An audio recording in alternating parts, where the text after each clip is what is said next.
And we are live. I'm live here with a client of mine in my coaching program. His name is Anthony or Tony Sandbothy, right? I pronounce that right? Sandbothy. Sambothy. Sambothy. Yeah, yeah, yeah. So, I heard Anthony say at one point he was one of the busiest trainers in the United States. And I've seen his schedule and I wouldn't do it. I'll just put it that way. Um, but the funny thing is, over the last year or two, about the last year or so, I've been teaching Anthony high intensity training in my coaching program. By the way, if you want to join my coaching program, the link is in the description below.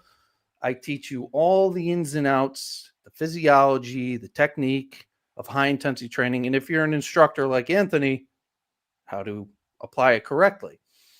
So Anthony has been a trainer for a couple decades in over the last year or two switched to high intensity training. So let's just get right into it. Why? Why'd you switch to high intensity training? Well, to be honest, though, I was into high intensity training since I was like off and on since I was a kid. And I saw a thing on the Discovery Channel. They were using it to train fighter pilots. The Air Force was way back in like 2003 or four. So early days of the internet, I Googled, hit. And I remember one day I went to a Barnes and Noble and they had the Ellington Darton book, The New High Intensity Training. So it was one of my first influences, and I got his like the old school bodybuilding, and I would always flirt with it. But at the time, fitness was all about, something different, something new. So I never felt like you could just, I didn't have the skill to apply it regularly over and over. Ironically, though, whenever I would have someone for like a physique show or like they got to get in shape for their wedding or a day they had to hit, I always broke high intensity training out and it never failed me. So probably like 2 years ago, I was feeling pretty burnt out from a lot of powerlifting and Olympic lifting. And I was just like looking at my bookshelf and I have at this point over 900 books on strength and conditioning. And I pulled out the Ellington Darton one and I was like, let's go see if there's anything new. And I Googled on YouTube and your video with Elliot Holtz popped up. And you guys were going through that. And I was like, this just looks like what I should be doing right now. And I loved your explanations. So when I first got into HIIT, it was almost like a martial, like if you read the Ellington Darton books, they're not heavy on the science, but it's big on like, oh, this is what Arthur said, and then so and so applied this and they did this. And then I saw you and I had known about Drew for a while, but I went and looked up then your live stream with Drew Bay. And I was like, oh my God, this is like they came with the science to back this stuff up now. I remember telling my wife, I was like, listening to these guys talk is like drinking a big well of water because all the answers, the things that was just this is makes sense to me because the whole one set as hard as you can go thing always made sense to me. But it was like, how do I justify that? And then, you get away from things. And so I have a board at my gym that everyone goes through and we go over the basics of training science. And one of the things is two-factor theory. And two-factor theory is that assuming the stress was sufficiently stressful, to make the body adapt, there's a direct correlation to how much fatigue will it be instilled and how long it will take your body to be able to display the adaptation. There's a direct correlation between how long it will take and how hard the workout was, or the fatigue accumulated at the training session, the cycle, and then the adapting. And I ran this through all of the little things I say to people, and it hit better fit the goals of my gym than conjugate the previous method I had been applying did. And I was like, I remember where I was in the bathtub and I made my wife come and I gave her our presentation, except I put in that. So this all culminates with us working you up to one set with perfect technique to momentary muscular failure for these reasons. And she goes, yep, that fits better than what we were currently doing. And I was like, oh shit. Because for me, I have a responsibility to the client to give them the best I have. And so if I know a better way now, if I have a better way that I can actually justify with the science and all that stuff, I have to give that to them. And so I had to kind of go back to all my clients and be like, hey, we're going to change shape on how we train people as a whole and So make them all start how going through it.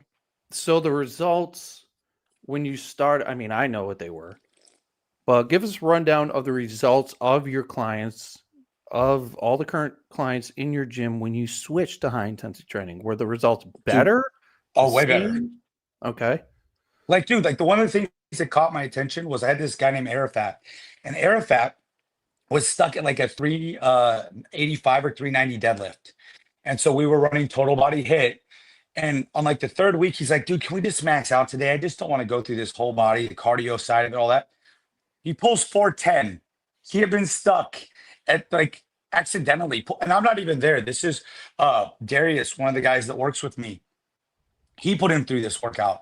So like not even with his primary coach there, he just accidentally pulls 410 out of nowhere when he had been stuck for had to be over a year. Like our the PRs had been inching like I have fractional plates at the gym, so we put like a pound PR. So he did 386 instead of 385.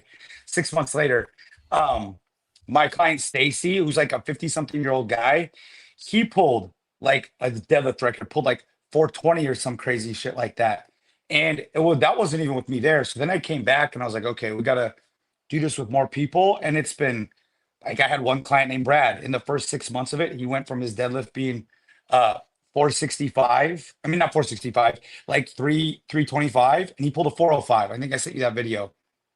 I mean, it was just everyone was breaking records. Clients getting their first 300-pound bench press, 200-pound overhead pressing. And then the interesting thing that came with it, they were also like, hey, is it weird this new training? Like, I feel like like my pecs, like, dude, is this harder? And they were like, started flexing. And they were like, not only were they lifting more, but they were just looking better. And and it became pretty like everyone started seeing change. Whereas before, I would have the star clients, the people that bought in and they cared about it. And then people like, eh. And then you'd have like the rest of them that you just ran through. Everyone's sessions became these people quit canceling as much. People started showing up more. They were just big. I say it saved the gym because even clients that been with me 10 years and were like disconnected, were like, they like the talking. Suddenly were interested in the training again because they could see and feel the difference of what this training was doing to their body relative to what we had been doing. Mm-hmm. Um, so, and most of your clients are kind of what's your demographic for your clients usually that see these results? I got a kind of a little bit of everyone. I have a huge amount of like 50 plus, probably like 40%, 40 or 50%, 50 plus, and then a bunch of like 20, 30 to 50 is probably half. And then it's pretty equal men and women, to be honest. I mean, if anything, it's a rare spot where I have more men than women at the current point. But Right. Wait, now in terms of what have you noticed in terms of body composition changes like weight loss? I think oh, you've dude, mentioned a yeah. lot of people lose a lot of body fat since switching to Oh, this too, right? dude, totally. And not just that, like I have clients, like I have this one client, Bernard, that he's been with me 3 or 4 years. And he was big into Olympic lifting, and he had a vacation from work, like a sabbatical thing. And he's like, "Hey, can we run some kind of different training?" And so I put him on hit, and we did a push pull legs. And the guy in like the first month gained 9 pounds, lost 9 pounds of fat while gaining 4 pounds of muscle, 4 or 5 pounds of muscle. This is not a new trainee. Like everyone's body comp improved, whether they went and got it measured or not. They would come in and like take their shirts off and flex for me and show me. And Mhm. like everyone's weight loss. Like I wanted to send you the video last night, but I have a client who has been training with me now since the summer. So he was training 5 days a week, sometimes twice a day, cardio in the morning, weights at night, or vice versa. He starts with me. He trains once total body. And at first it was once a week. And his weight loss had been stuck at 20 pounds. And he comes back to me like the third or fourth workout. He's like, dude, I'm down like 15 pounds since we started. And I'm like, what? And he's like, yeah. He's like, I'm losing like 3 to 5 pounds a week now. And I was like, no, stop. Well, it's going to slow down and all of that. But this guy is now down like 50 pounds. The CEO of his business didn't even recognize him. And he only works out, and he's like the truest hit guy. It's kind of funny. He'll be like, we'll get done with the workout. I'm like, should we schedule? He's like, let's just wait. There's no need to rush this. Right. And sometimes it'll be like middle of next week. He's like, can I get in next Monday? So he's training at most frequent once every 5 days, and sometimes once every 7 to 10 days. And his weight loss, he even put my cards up at the weight loss clinic in town because of along losing this, he's lost zero muscle mass. Still gained Cool. muscle mass while losing his 50 pounds. Yeah. No, everyone is gaining muscle and losing fat. And even people that aren't like their nutrition isn't as locked on as it should see body composition improvements. Whoa. Oh man, I have so many damn questions. So you found so it seems to be a plateau breaker. Oh, So huge. because it seems like And whether that's psychology, it's probably a combination of the psychology and the physiology. We talk about the psychology a lot. Some people they get a little, like the readiness or enthusiasm to train goes down. But you have so much equipment, you do a bunch of different variation routines. Give Yeah. give give us an example of what you would start someone on. What, like, the exact workout you'd probably just take a new person walking through the door. So someone comes in through the door and we teach them how to squat. So we put them on a massage table, scour their hips to find the squat position, to make sure that the head of the femur is articulating the acetabulum without any kind of spinal flexion. Teach them how to diaphragmatically breathe, brace, and then teach them how to squat, then overhead press, and I think me and you have do the same thing here. Then it's leg extension. So I treat the barbell lifts. I treat them like a skill. So we train them till about 1 rep shy of technical failure. And then we go to the complex exercises. Then we go to the simple exercises, and I go to a leg extension because that seems to be the easiest one to get the intensity they have to do everything else at. So we go leg extensions to failure. If the person was real braggadocious, like, oh, I trained hard or I did CrossFit or some shit, then we'll go leg extension, leg press, leg curl as a giant set. And then we'll go pull down, chest press, and then like something for the arms. And that's usually a first workout. Okay, so just basic 6 exercises, huh? Yeah. Yeah. No, I model it off of the body by science thing. Yeah. Ideally, like the first iteration of programming is almost always like I'll do like a quad dominant lower body, like a squat variation. It'll be an AB. It'll be like a squat variation on one day with a hamstring because that's quad dominant leg with a hamstring, and then horizontal push pull, vertical push pull, and then the next one will be a hip dominant lower body like a deadlift or a good morning or something like that with like a leg extension with like a simple exercise, and then a different variation of a vertical push pull, horizontal push pull, and that's usually everyone's starting for the first 6 to 12 weeks. Yeah, so I wanna, like, drive home the point that, a lot of people read Body by Science, and they assume that, like, the big 5 is just the rule. Like, do Oh these yeah, no, 5 exercises, don't do a damn thing differently, blah, blah, blah, without realizing the first sentence literally says this is a good starting point. So yeah, you no, this is you just the you starting. tend to you do a lot of variation. Yeah, And I encourage people to do some variation, even if it's even if there isn't like a super noticeable physiological effect, there will be a psychological one. And exactly, like you said exactly. with your clients, it makes them more excited to train. And it may make the individual who's going through this more excited to train, which might cause them to push harder, might cause them to Yeah. stimulate a little better. So how often do you have like a set, like an ABCD routine that you just cycle people through, or do you go a couple weeks with one routine and then introduce a variation? What do you do?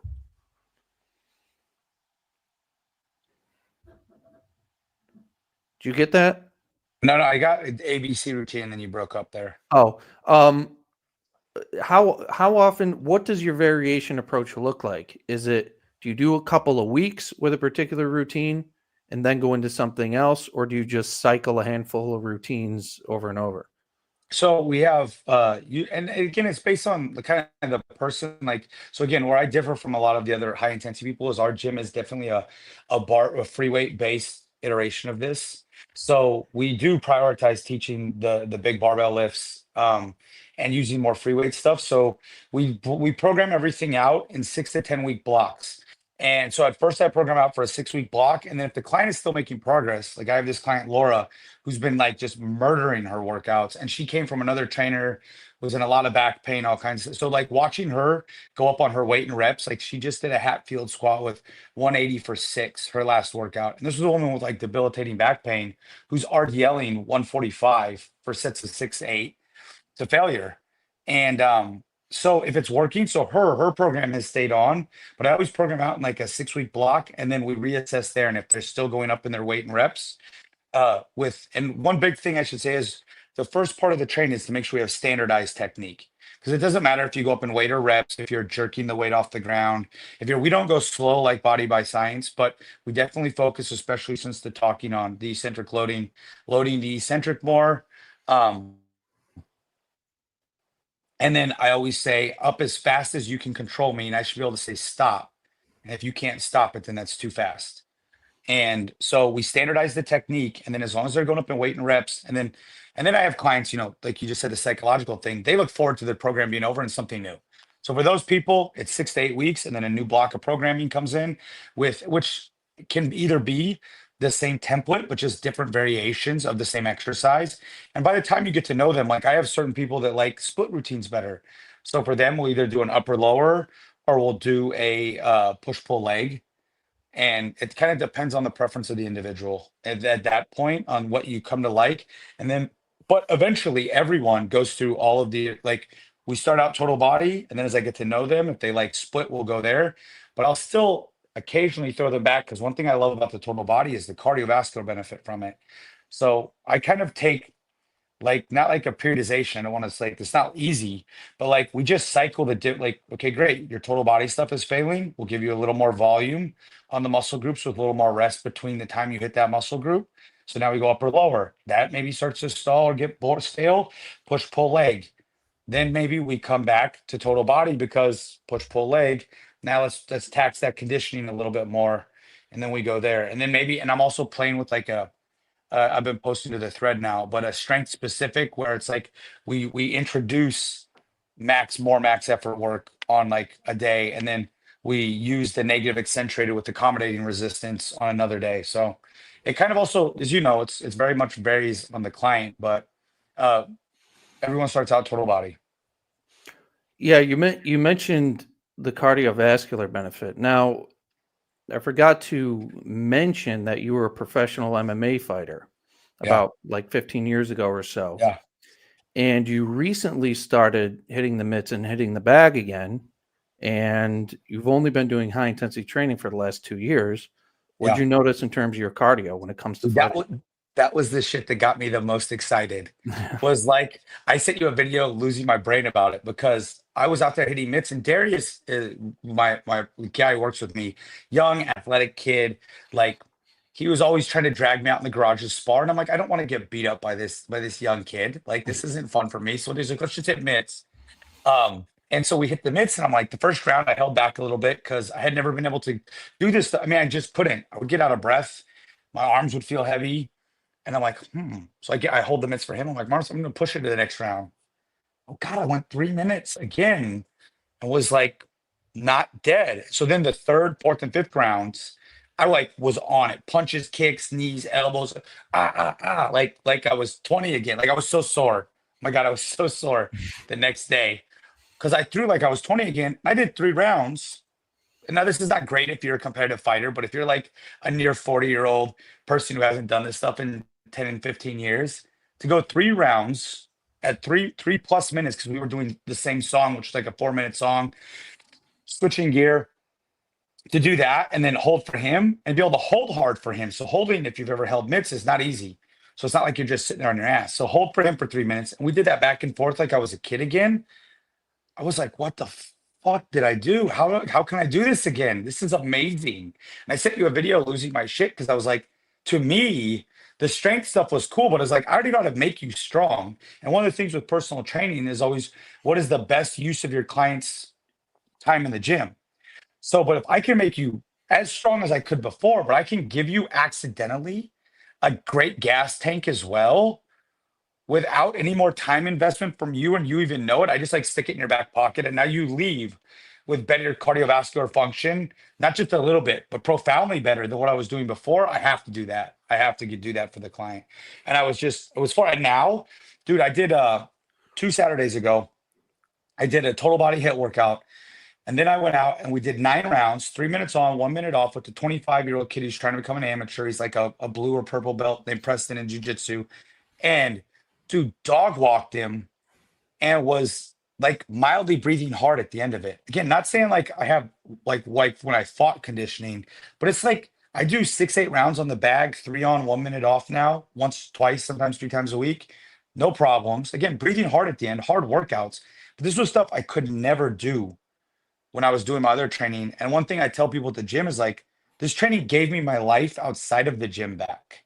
I have like, I can do the other stuff that was outside of the gym that I had relegated to being like, I've gotten a little bit too old for it or whatever. It gave me that stuff back, which is like one of my biggest selling points, I think, should be for this stuff. You know, that somebody left a question since, around the topic of martial arts and you were a professional. One of these questions, I'd like to know what you think about this. So he says stretching for flexibility is dangerous. It's not dangerous. It's just No. generally unnecessary. Does it differ to normal stretching?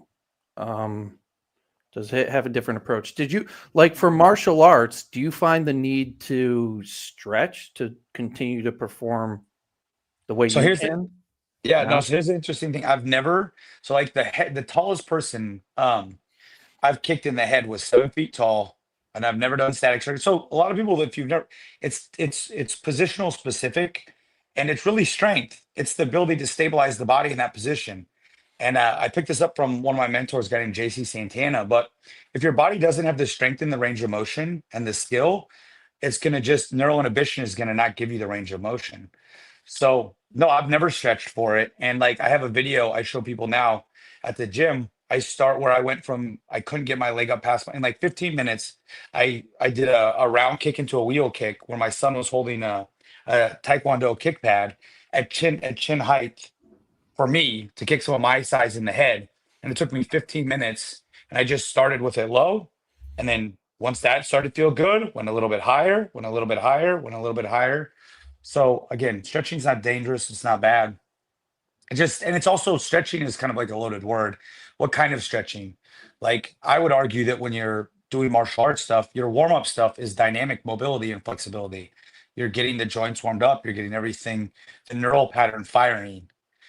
And so, no, I've never done static stretching, and I've never done specific flexibility. I've always just practiced the techniques so that the technique was hyper efficient. What about stretching for your clients? Do you do any of that with them? Zero. And I have a kid right now who came to me. So he tore his hamstring. Like, he's not a kid, he's like 41, but he tore his hamstring, I think 15 years ago. Throwing, he's a martial artist as well, doing a spin back kick. He's been through PT, chiropractic, all of this stuff. And they got him back walking, but he's never been able, he wants to get into jujitsu. He's never been able to get back into martial arts training any meaningful. And anytime he pushed it, his hamstring flexibility, you feel like it's going to tear again. And so just completely doing total body hip training right now. And one thing I do, and I think this is a nomenclature thing, I encourage as full a range of motion as you can control. So with him, we started with straight leg deadlifts or RDLs, and as deep as he could control. And then as the strength came, we let him go a little deeper and a little deeper. And now he's able to go from the floor up, and he's hitting a bag again. He's able to just casually bend down and tie his shoes. He hadn't done that for 15 years. He's like shocked. He's like, he'd done all the stretching, he'd been to chiropractic, PT, and a lot of things people don't realize is those modalities are to get you back to like just being a human again. But if you want to be more than just walking around, you got to go harder. And he's just like, I would have never guessed that it was just, and he's jacked. He's gained like 10 more pounds of muscle. And the guy looks kind of like a little gorilla from the back. And his flexibility has improved. His flexibility and mobility has drastically improved to the point he mentions it every time now. There's like every day is a new flexibility PR with zero specific flexibility or mobility or any of that kind of training. Sweet. One of the questions here. This is a good question. How do you prepare for the workday? Because first of all, let's preface this question. Tell us how many sessions you're doing a week So as this a hit last this instructor now. last week I had scheduled when it was all said and done, 'cause I posted to the thing like 125 or something. And then I had more get scheduled in. People were back in town or didn't leave. So I ended up having scheduled like 132 sessions. Probably ended up clearing out 121 is what I ended up doing Okay. for the So week how for how Monday do you through Friday. how do you prepare for that for the day and not get burnt Um, out? Well, I mean, I got a beautiful wife and three beautiful kids that are counting on me, so I don't really have the luxury of getting burnt out. I love what I do. I love training. Like when I like a lot of people, I think would get like when they find out everything they'd done could have been better. Especially when you're like I run my mouth a little bit. I mean, I run my mouth about how good I am and shit like that. But for me, I got this from JC Santana, and I love it. It was I would love to be proved wrong. And so for me, this stuff has invigorated me as Thing went away. Okay, I'm back. Yep. Uh, this stuff has invigorated me as a trainer as much as anything, because I love like, oh, I was wrong. This is why I was wrong. I started going and like taking what I learned from you and the coaching and stuff and dissecting my old training and figuring out, well, that worked, that didn't. So part of it is I love what I do. I get excited to do it better. I got a beautiful wife and 3 kids that are counting on me. And so I guess the most specific thing, and this is not to get on a tangent, but like I pray the rosary every morning when I drive in. I wake up and I start the day in prayer. And my wife makes me breakfast. And I think it's like that saying, if you give a man a why, he can handle any how. And so I that's how I prepare. I look at my beautiful wife and kids. I thank God for a busy work day. I thank you, Lord, for Mondays are a little overwhelming. They're like can 30 to 35 people. And Friday, like yesterday, I did 31 people. Like that's in the middle of the day. I'm just like, oh, and then I go to the bathroom. I just look at a picture of my wife and kid, and then I say, thank God, and I go, thank you for this busy work day because it's allowing us to live a life I never thought would be possible. That's a good way to look at it, man. I know a lot of you could look at it negatively. You're so busy. I got all these people, blah blah blah blah blah. But that's what everybody wants at some Yeah. point. So when you get there, you got to be grateful for it. Yeah, be grateful. And I got to say this. This is going to be something like everyone would say this. And I've said this for years. My clients are the tip of the human spear. They're the best people I know. They can get a little, we're in Portland, so they can get a little kind of goofy with some things, some social beliefs or whatever, but they're the best people I've ever known. And I continue to only attract people like that to the gym. And they're just such good people. So it's almost like it's an honor to serve them. It's an honor to go in there and be a part of their lives and get to impact in the way that I am. So I try to never lose sight of that because these are amazing people, world class people that could be training with anyone else. And by the grace of God and some luck and hard work, they chose me. And it's an honor to be like I had one of my clients, Jason. He's been with me for like 12 years. His son, Rex, just got into jujitsu. And he's like, he calls me Mr. Tony. And at one point, Jason got a picture of him like on my back strangling me and I'm playing like I'm dead and Rex went home and just bragged to Jason's husband and was all excited that he had taken me down. And he kept the rest of the day. I was like playing scared of him. And then I let him take me down again. Like that's worth more than any money. And like I just love it. Yeah, they're great people. I love the people I work with too. That's another aspect of it.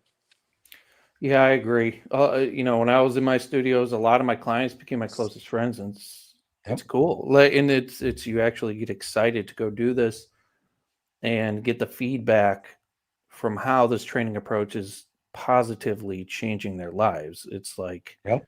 it's literally life changing for a lot of people. I'm Oh, sure you've seen that. Oh yeah, like I had a woman. It was we had just scheduled her, did her first consult, coming for a second session, and she had sent me an email in the middle of the night about, I see your sessions only book out at 20 minutes, and I'm also not overly formal. We have a thing planned out.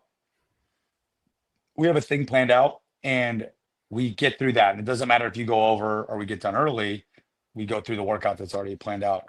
And so she's like, I just don't know if that'll be enough. By the third exercise of her second workout, she goes, everyone just exercises wrong. And we get done, and she told me, she says it after every session. She goes, good job, Tony. Good job. Yeah, she was a doubter, and a lot of people doubt this approach to training until they try it correctly. Now, Yeah. a lot of the times people can attempt it and not necessarily do it as correctly. And I think a lot of people view high intensity training as slow lifting one set to failure, but that's not what it No, is. it's not High it. intensity training is very simple, focusing on pushing your body hard. That's it. Yep. It's not one set to failure always. One set to failure is the goal.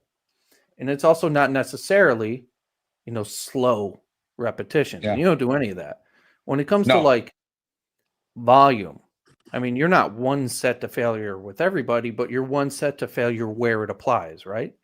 No, 100%. And it's like, and even that one set. So like what we do is we track the set. So like, so say you came in and it was like, your first exercise is squats.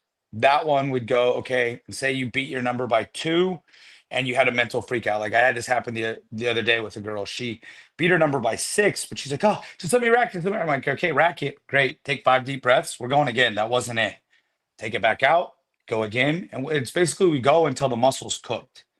And so we will track that initial first set for record keeping purposes. So the next time you come in, because of if we allowed, and I got this, I love this way of looking at training. I got this from a guy named Primark Billy on YouTube, on Instagram is the handle, but he's another HIIT instructor. And he said, I treat every training session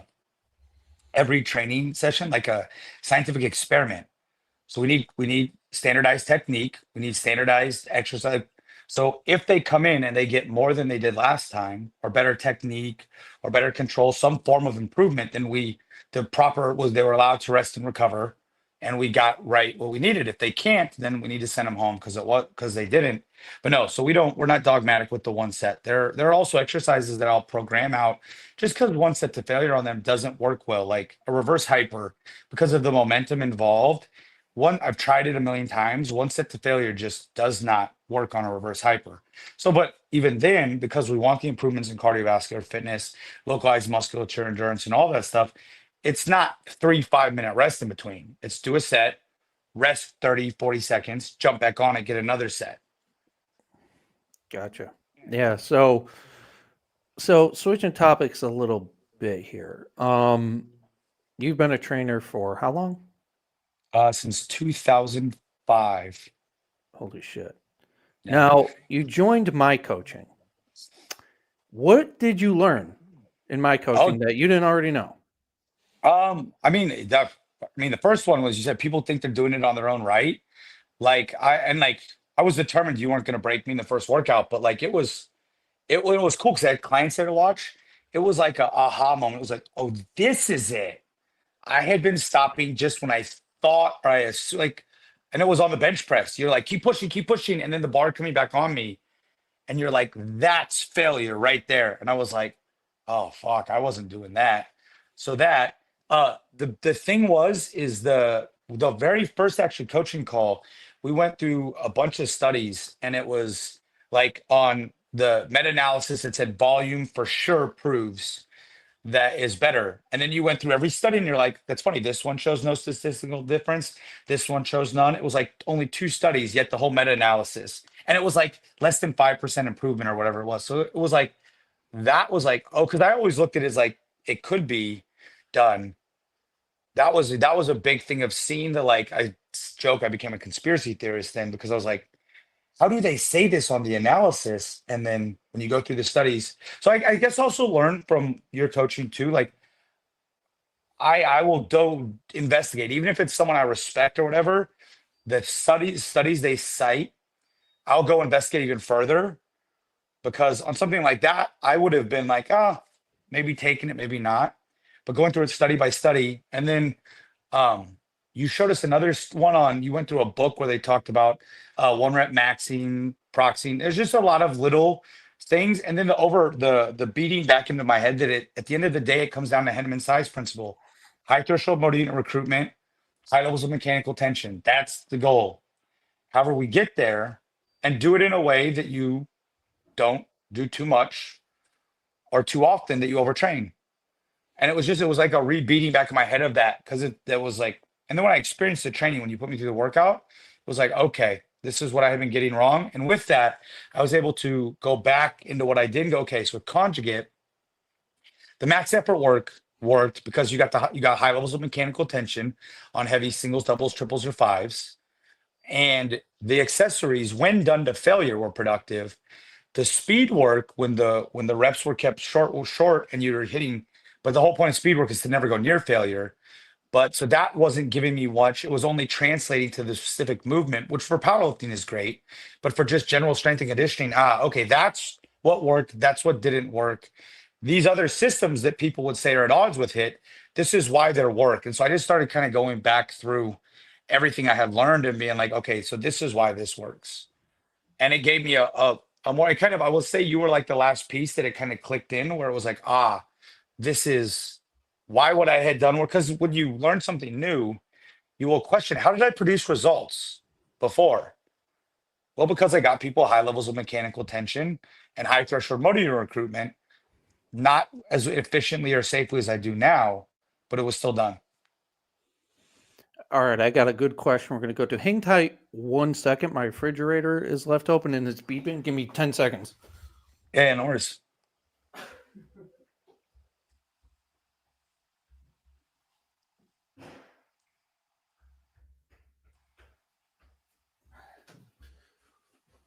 And time.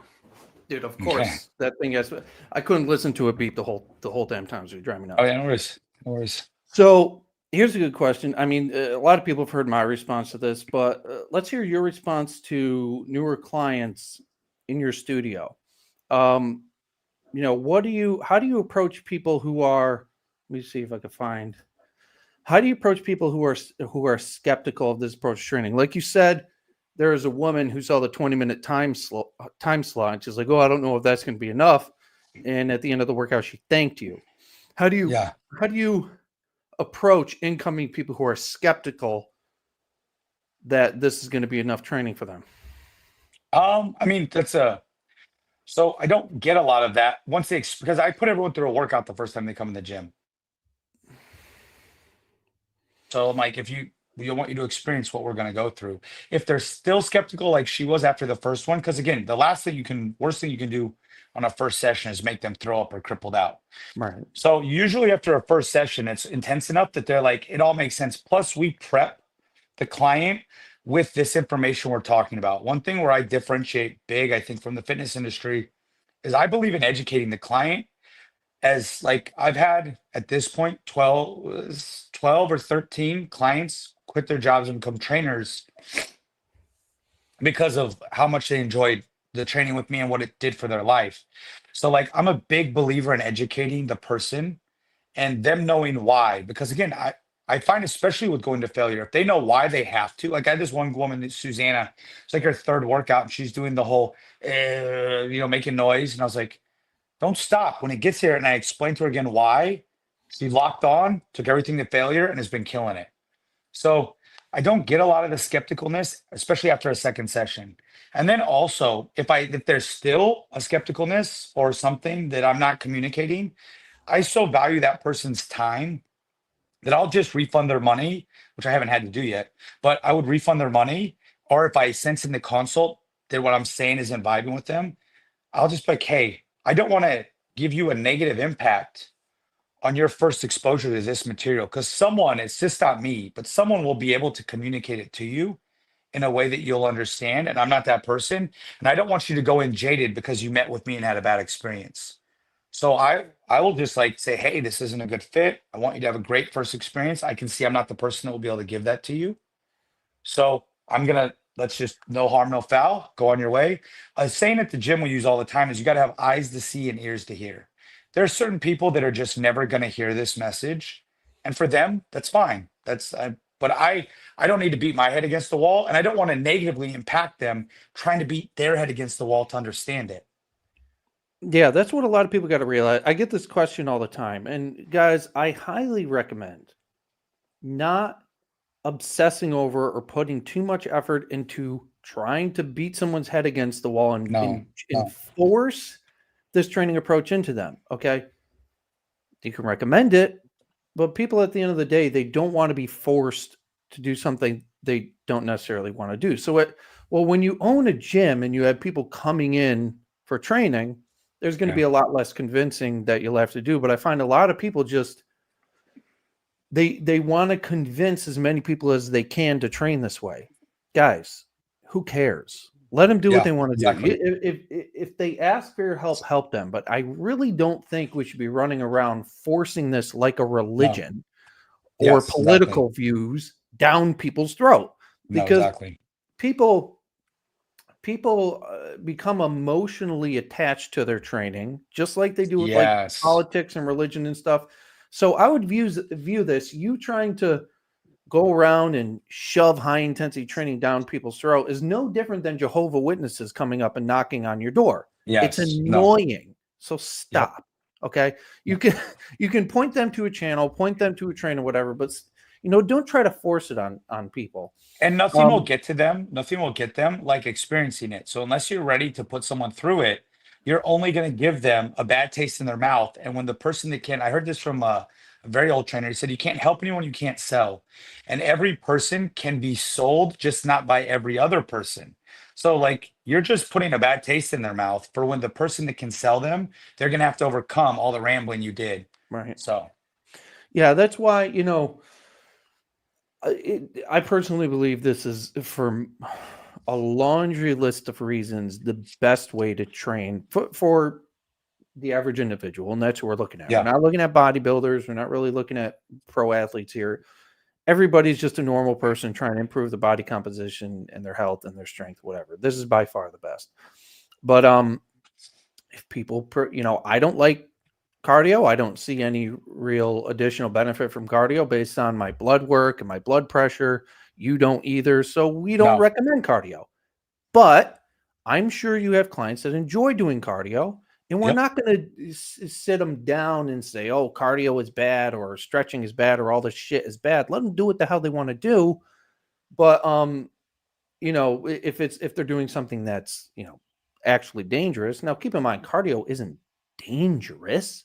It may no, wear some things out over time if you do it excessively, but we believe that they're really, it's not, the juice isn't worth the squeeze, so to speak, with cardio. And you notice that with your clients, your own yeah. physical health. I've noticed that in my clients, my own physical health, but that doesn't make us anti cardio. I mean, No, I try to get people to understand this all the time. Like, a lot of my certifications come from JC Santana, who trains a bunch of MMA fighters, and Joel Jamieson. Like, Joel Jamieson is one of the biggest advocates for steady state cardio in shoot. the whole industry.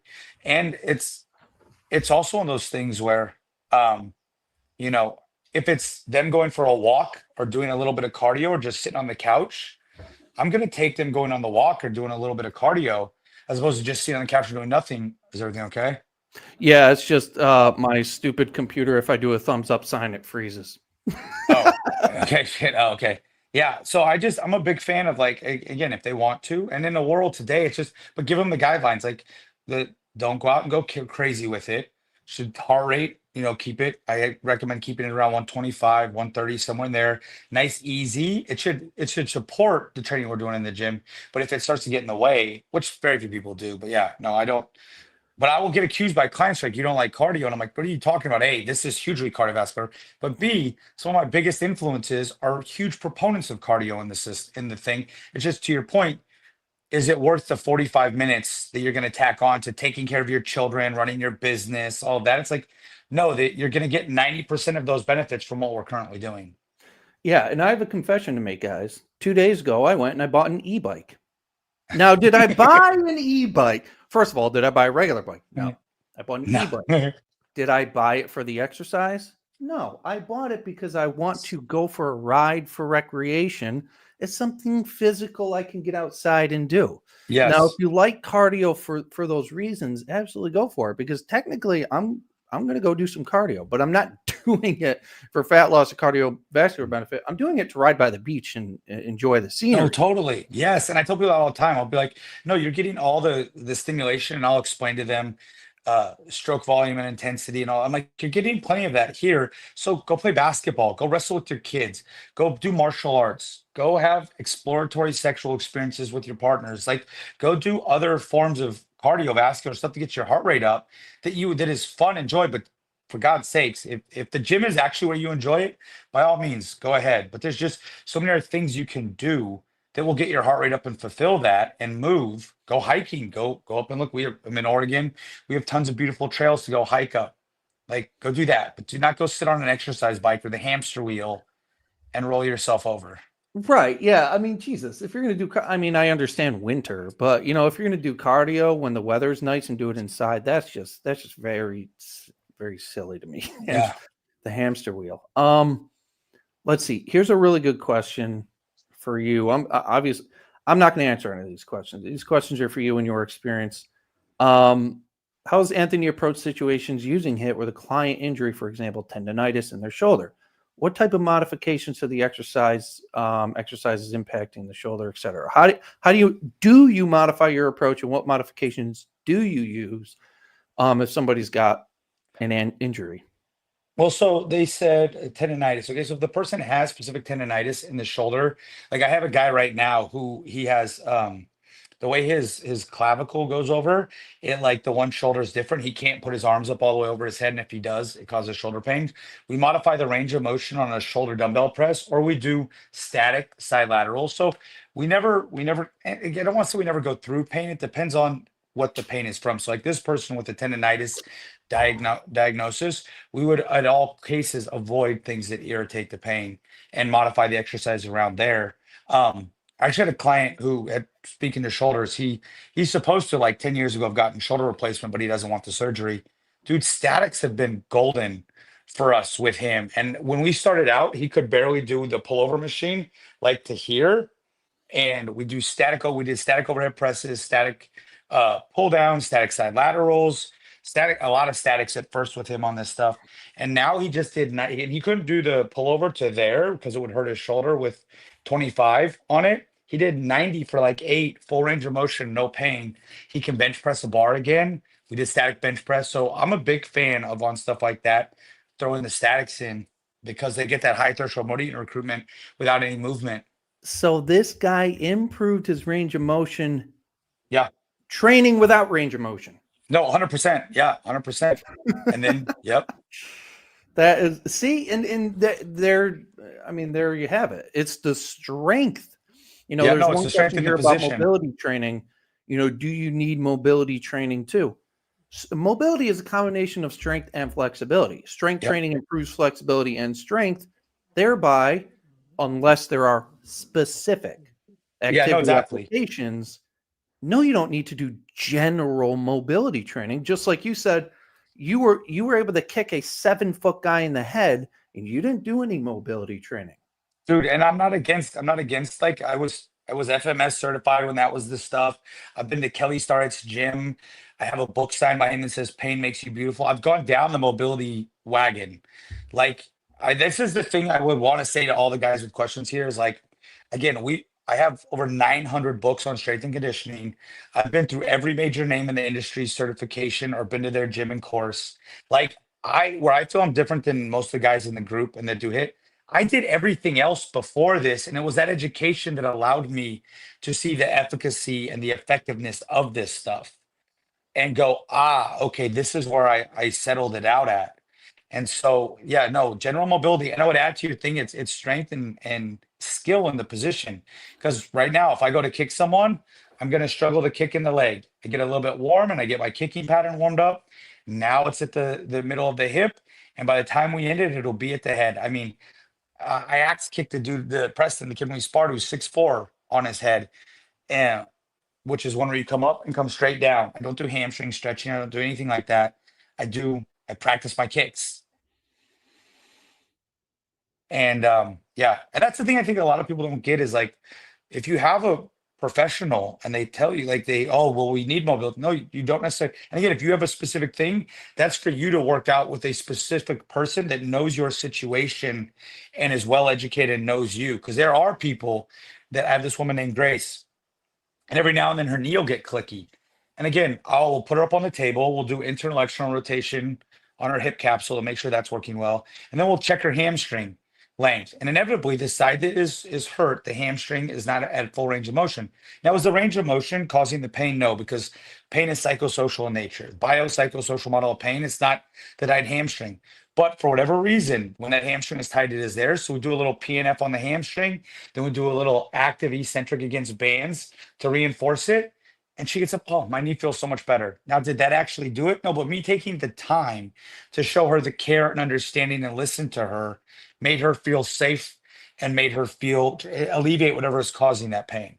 Yeah. So, I mean, so there may be a psychological aspect to mobility training that may be useful. Oh, there's a ton. I think, yes. But I mean, you've got older individuals with joint immobility problems, improving joint mobility with drastically, yes, with opposite of mobility training, yes, which with is statics. Statics. Yes. I mean, if that's not evidence that just strengthening the muscle improves mobility. That I don't know what it is. No, and Like that guy Mark is his name. He's like 59. He's lost 20 pounds. He went from 23% body fat to 13% body fat. 13. And he used to get injections in his shoulders quarterly. He's going on a year without an injection. Now he's due for one. He's like, I'm gonna get one in January. Because this is the longest. He just finally wrote me a review after training with me for 4 years. He's like, dude, it's been all year without any kind of injections with his shoulders. Now they're old and creaky and they are damaged. So he will need another injection. But his pain-free range of motion, I mean, to say it double, triple, quadrupled, it would be underselling what is done for his shoulders. Yeah, dude. I've had the same experience in my studios working with older people with limited range of motion. We make them stronger. Mobility comes back, range of motion comes back. Guys, if you have achy shoulders, knees, hip, back, whatever, click the link in the description, join my coaching, and I will coach you through how to fix that. It's actually quite easy to fix. You don't have to live with it. Now, here's another. Okay, this is a good one. Is once a week of HIIT really all that's needed to make gains, or do you see, Anthony, in your experience, 2 or 3 times more beneficial? Personally, 1 time a week for me has been the most productive over the last few years. But again, I'm 220 pounds. My recovery sucks, probably because I have a lot of fast twitch muscle. Who the hell knows why? But for my experience, 1 a week is best for me. For most of my clients, twice a week seem to be the most beneficial. For most, I wouldn't even say a physiological reason. I would say a psychological reason. Keeping their head in the game, keeping them in a routine, consistently making training part of their weekly routine seems to be better doing twice a week. But I don't really see there's any physiological benefit to that. Now, what do you think in your experience? I have had people make success on 1, 2, and 3. Once a week, uh, I mean, my experience has been a little bit different with clients. Like I'd see a noticeable, like one thing I'll say at the gym is that twice a week is 1,000 times better than once a week, but 3 times a week is only 100 times better. I don't see much difference in once a week, and most of my clients come twice a week. If someone wants to go 3, they still make progress. We just adjust the programming a little bit.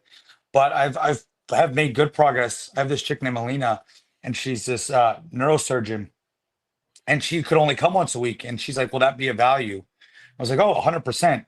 She was going up 2 and 3 reps on an exercise for 5 or 10 pounds weekly. And she started telling all her friends, like, I only work out once a week. And like I said, Ryan, the sales guy, he's like once every 5 to 7 days. I think once every 5 to 7 days is a nice little, if your schedule allows it and you can, once every 4 to 5, 7 days is a great if you're doing total body. I myself, I love doing total. I like to train, so I'll do total body 2 or 3 times a week, or I'll do split upper lower, and I'll do that 3 or 4 times a week. But again, when I feel myself needing the recovery, I don't hesitate to be like, this is going to be 7 days between this upper body and that lower body day. So, yes, you can absolutely make great progress with once a week. Again, it's one thing that you drive home all the time if it's intense enough. If you Right. push it hard enough, if you come in and you give it 99% that day, no, your once a week is not going to be enough for you. But if you come in and you give it 120% that day, then yes, once a week is going to be plenty. And I think people might confuse the terminology make gains with see optimal improvement. Okay. Yeah. Dude, one workout a month will Yeah. give you gains, but it's going to Yeah. be far from your optimum. Now, Yeah. at a convention 2 weeks ago or so, Dr. James Fisher was there presenting again. Every year, twice a year, he comes to the U.S. He presents his findings. He's the head of the PhD exercise physiology program out at Solvent University, Southampton Solvent University, I believe it's called, or Southampton Solent University. Yeah, that's it. So he's the head of the PhD exercise program. And he comes, he presents all the current literature. What do we know? What's changed? Guess what? Once a week, twice a week, 3 times a week, equally effective in the long run in terms of Oh yeah. improvement in muscular strength and Yep. muscle size. Very, very, now granted, if sets are taken with a high amount of intensity to failure or at least very close to it. So That's what the literature says, and it hasn't Well, changed. it's also interesting that you said in the long run, because that's also another thing is like when you ask this kind of a question, at 12 weeks, would I only train someone once a week if we have to get them ready for a wedding? No, not at all. Am I going to only go once a week for 12 weeks? 12 workouts to get them in the best shape of life for their wedding. We're probably going to go two or three. But to your point, at the 5 year mark, there's no, it's consistency over time. And that you're 100% right. It shakes out. I think it's the time frame. This is where so many of these questions be in general. You got to take the person, their training experience, what time frame you have into account for what is the best thing there. Because yeah, at the 5 year mark, it doesn't make a difference at all. But if it's we got 6 weeks to get you ready for a vacation, I'm definitely not going with once a week, me personally. Yeah, and that's the thing. I mean, the thing is, what he found was that more frequency might, keyword might, give you a little, keyword little, faster Mhm. progress in the beginning, keyword beginning. Okay. But in the long run, 2, 3 years, you're going to end up at the Yeah, exact exactly same the same. destination, which is your genetic potential. So this is what's very important for people. If you like training 2 to 3 times a week, go for it. Yeah. If now and then you're tired, you're busy, whatever, you can only make it once a week, do that. You don't want to be so obsessed over, you know, getting to the gym as often as you possibly can Oh God, yes. tolerate, No, no, because no. Yeah, no. the results, the speed in which you achieve your genetic potential is probably going to be negligible, and it could be potentially a waste of your time based on your particular life Th- situation. that's what I can't stand about the new what the Mike Israel's maximum recoverable volume. Like I love that. I love that quote from Arthur Jones that we should be looking for the least amount of exercise to make progress. Because also you can always add more then. But if I start you out at your maximum recoverable volume, when you plateau or stall, all I have in my arrow quiver to pull out of weapons is to just cut you back, make you rest, pull you away. But if I start you out at the least amount of work possible to get you moving forward, and you're like, then I can always add a little more, add some more exercises, add more frequency. So yeah, that maximum recoverable volume thing, that's one of the reasons I hate it is your goal should not be to see. Louis Simmons said this. He goes, don't take your dying breath in the gym. Like you should get the most. Another quote I love of him: "You should get the most out of exercise. Don't let it get the most out of you." And so many people today are obsessed with letting. Oh my God, I throttled myself, and then I'm gonna go back tomorrow. And it's like, no, at all. And also, ironically, James Fisher found that out. Dr. Brad Schoenfield, in his books, there's almost no benefit to more than twice a week training the muscle at all. Too, it's if any, it's negligible. And he's the high volume, high frequency guy, and he Yes, exactly. also found once a week is just fine. But again, you got to look as a beginner from a psychological perspective. Getting to the gym a little more frequently is going to make a habit out of it and make it Mhm. into a lifestyle change probably better than just once a week for most people. That's the way I looked at it with my clients. I've had people cut it back. I've had clients add, Yeah. to training And and see worse results. And it gives you credibility when if you say, "Hey, let's pull you back.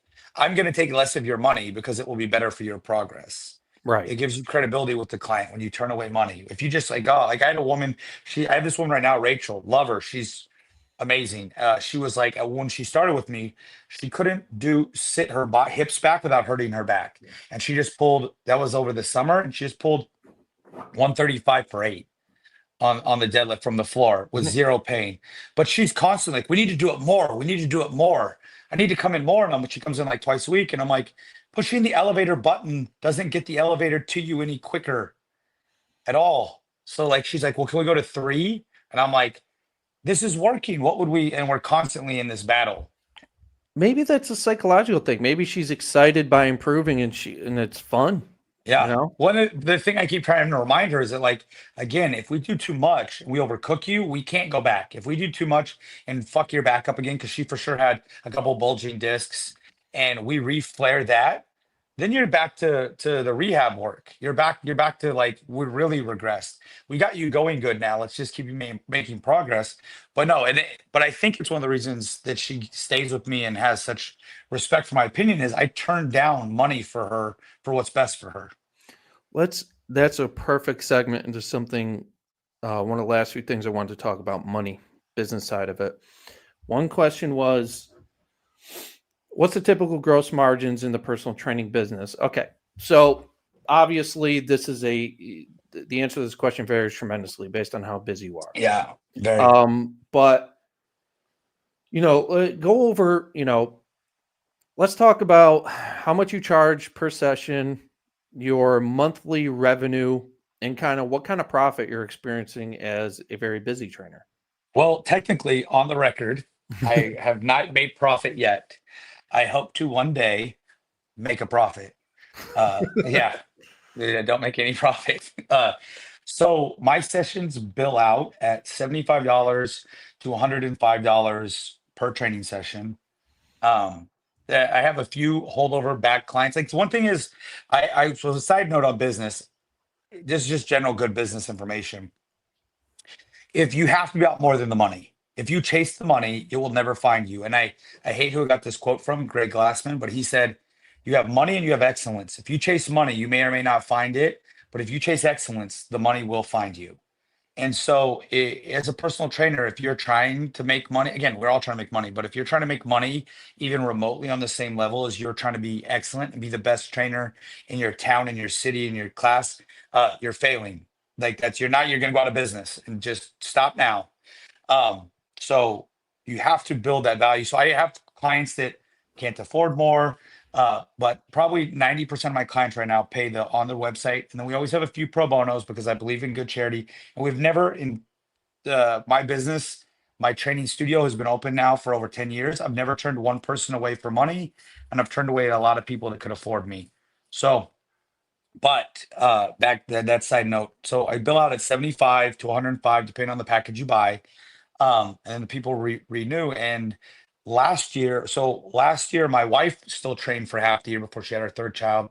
We grossed a little bit over a quarter of a million. And I was lucky enough with putting this stuff in, I was able to actually make more room in my schedule. That's been the joke also with the gym, is Tony's new business scam to make more money. These shorter sessions, like that's been one of the jokes that it became a he lost his and it's a joke. There, none of them mean it, but I've been able to replace her income. So me myself right now, we're looking between see how the year ends, but 215 and 245 ish is where we're gonna settle the year out. And then I own all the gym equipment, and then you're constantly putting new stuff in. I bought a pullover this year. I bought a new lap pull down. I invest in stuff, education, like what I do with you. We buy stuff. We have clients, so we do all kinds of stuff like that. But the secret is, if you run a personal training studio, get a good accountant and make no profit. Yeah, and guys, remember, I mean, opening a personal training studio is not some walk in the park. Okay, there's No, and we lived like literally on the verge of going out of business every month up until 2020 was a year that kind of blew us up, because we quietly stayed open in Portland during the pandemic when the city tried to shut it down. I told clients that, there will always be someone here to train you if you're healthy, if we're healthy and you're healthy. And so we put paper up in the windows, and it wasn't a lot of people. It was like one woman, it was like a 65-year-old doctor, ironically, was the first person that wanted to be in. But 2020 is when we slowly started grossing. So I started the studio in 2011 and didn't really make any noticeable profit till 2020. And then 2020, it just kind of blew. And we just kept growing and growing and growing. And now we're looking down the best year yet. yeah, it can be kind of a slow business. So I don't, we talk about this in my coaching group all the time, like business practices if you're a personal trainer, and ways to grow your business if you want to be a personal trainer. But I would recommend, if it's something, if being a trainer and opening a studio is something you want to do, highly recommend joining my group, because we talk about that stuff all the time. You're going to get Yeah. information from experienced people who've owned gyms, who've made them successful. And it's probably not something you want to learn the hard way, because you probably had some years that No. were pretty Oh, rough. dude, that I've had them. no, I have people like I have right now. I have Darius and I have Rachel, the two apprentices, and people are like, "What do they pay?" I'm like, "Nothing. I just want like I wish I had had someone like me to help me do this because it was so many like sleepless nights and Mhm, years mhm. of just like, okay." We're cutting it. We have $2,000 in savings. We're going to use 1,000 of it to make rent this month. Hopefully, I make money next month so that I come in. And it was very stressful. And now we're lucky enough that the reputation, we're the highest rated gym in the city. We won Consumer Choices Award the first year they offered it for Portland. We're going to win it again this year. But now the reputation kind of precedes itself. But up until that point, dude, it was hairy. That's why you got to love it. That's why it has to be about more than the money. That's why you have to love helping people and changing people's lives. Otherwise, go learn finance or something else because it's much Right. better ways to make money. Yeah, as you can see, it's super lucrative business, but you gotta show up every day. It's Yeah. it's not easy work. So you've got to really enjoy what you're doing every day because that's going to reflect, the clients are going to notice your enthusiasm. When we talk about, so guys, we talk about, business a lot in my coaching Zoom calls. We have 2 Zoom calls every weekend, Saturday, Sunday, 10 a.m. Eastern. So if you want to learn about this stuff, join the coaching, you can join us in the calls. And what we noticed is, the people can tell when you really, really care Yep. about it. And that's kind of what builds your reputation. And we had a discussion 2 weeks ago about enthusiasm. You can have the best service in the world. If you are not enthusiastic and if your Yeah. eyes don't light up when you are Yep. teaching people this stuff and training people, you're probably not going to be that successful. So if you're thinking about being a personal trainer or opening a training studio and you aren't completely ecstatic about teaching this to people and Yeah. taking them through workouts, well, you're probably not going to be that successful because people notice it. And I think people notice, like Andy's in the chat right now. He was a teacher and then now he's a full-time trainer just doing static contractions, traveling to people, and he's very Yep. successful. Why? Because he's enthusiastic about it. He's excited about it. Anthony's enthusiastic and excited. I've been, he's done during our group calls, he would turn his camera around while he was at the gym and he'd just have fun breaking his clients' balls the whole time. So, Yeah. remember, yeah, we heard Anthony makes $250,000 a year, but he is excited about it, and that's what keeps people coming back. So if you're going to be a drag and you're going to be boring and monotoned, Yeah. maybe you might have to approach it a little bit differently. You can be successful at this, but you have to love it. No, you do. Kelly Starrett said this in a old YouTube video. He goes, you have to be really excited about talking about squatting. Like a 20, like 100 people a day. You just have to be really excited about talking about Henneman size principle. You have to be really excited about talking about why the scapula retracts, depresses on a bench. Like you just have to be really excited about the things. And like, remember I picked up this bench cue from a guy named Jimmy Kolb. She just benched 1,400 and is with a band. I made everyone do it, even when they weren't doing bench that day. I'm like, check this out. This is how we're supposed to, and it revolutionized my bench press. So you have to be excited about this and learning. Like one thing it says on my website is a commitment to lifelong learning and a passion for helping people to correct strength and conditioning and nutrition practices. And it's like if you're not as excited about learning and or you want to pretend like you're the guy that knows everything also, that's going to get you in big trouble. Like some of my best things have come from letting clients see me learn and admitting that I was wrong. And to be honest, that was one of the things about you that made me finally sign up for your coaching was your honesty. You were talking about how no matter what people do, very few men could have your physique. And I was like, honesty. Because if I had, I mean, I hope if I had your physique, I would have that kind of honesty. But it was one of those things where I was like, someone who's being real with it. Because I've been super lean before and it was hell and I looked nothing like you did. And it was like, Mhm. the honesty is the most important. Like I say to the people at the gym all the time, the trainers, authenticity in a world of fakeness is the magic secret. Yep. That's especially true on YouTube and social media and stuff. That's why I like to have, some of my clients join the live stream and just casually talk about their experience and like see the authenticity. But one thing you mentioned was you always want to constantly be learning. That's why I Yep. go to seminars, I go visit other HIIT trainers, and I learn new things all the time. I'm not going to pretend, through my experience, I know a fair bit about this topic, but I don't know everything. You're never going to Yeah, know no. everything. So even as a trainer or somebody who's just like a HIIT enthusiast, the second you think you know it all, you're screwed because Oh, you you're don't know done. shit. Yep. It's the Dunning-Kruger effect. Like we may feel like we know a lot, and you were an experienced trainer and you Yeah. came to me to learn more. I Yep. go to other people to learn more, because being a true expert in this is realizing that you don't know everything, Yeah. but that desire and that hunger to try to learn as much as possible. I And I remember think I was at a seminar, starting strength coaches seminar, and Mark Ripito was when starting strength was really getting big. It had become huge. And Mark Ripito, someone said, "Will there be any new additions to the book?" And he goes, "No, the book is perfect. The blue book is perfect. We're done." And I remember I said in my head at that moment, "This organization is done." Because you're no longer curious on how to improve the mechanics of your lifts or whatever. And since that moment, starting strength has been relegated almost to, non prevalence in the industry because he stopped being excited. But when Mark Ripito was constantly evolving the mechanics on the lifts and if we program this way or that way, the thing was growing. And since the minute he said it's perfect and we're done with it, the organization is irrelevant anymore. No one, very few people know who it is anymore, other than the reputation of the book. Yep, exactly. Exactly. Well, guys, this has been a great talk with Anthony. I talk with him all week, every single week in my coaching group. If you guys are interested, talking to us, picking our brains, joining the group and learning more about high intensity training, click the link in the description. Join the coaching. It's lifetime access to my group, and we meet Yep. every Saturday, Sunday.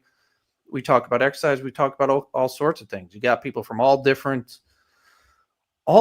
backgrounds adding value. I know it just, even though Anthony is a client of mine, having him in my group has added tremendous value to me. I hope I added value to him, but that's kind of what we're looking to do 100%. as trainers, as coaches. We're just trying to add value to the world of exercise. So I hope you guys learned from some things Anthony had to say today. Anthony, what's your website?